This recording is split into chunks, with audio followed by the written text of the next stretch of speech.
Hi நண்பர்களே, இது எனது முதல் வீடியோ. நான் எங்க காலேஜ் சீனியர்ஸ்க்கு ஒரு ப்ராஜெக்ட் பண்ணியிருக்கேன். இந்த ப்ராஜெக்ட் பேர் பூஸ்ட் கன்வெர்ட்டர். இந்த பூஸ்ட் கன்வெர்ட்டர் என்ன பண்ணுனா, இது DC to DC voltage boost பண்ணி கொடுக்கும், low voltage to high voltage boost பண்ணி கொடுக்கும். இப்போ ஒரு 3.7 வோல்ட் பேட்டரி இன்புட் கொடுத்தா அவுட்புட் பின்ல மேக்ஸிமம் 60 வோல்டேஜ் வருது.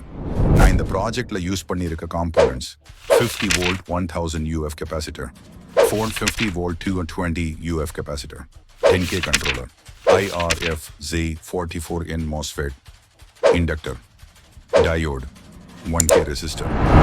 இப்போ நான் 3.7 voltage கொடுக்குறேன். அவுட்புட் பின்ல 60 voltage வருது.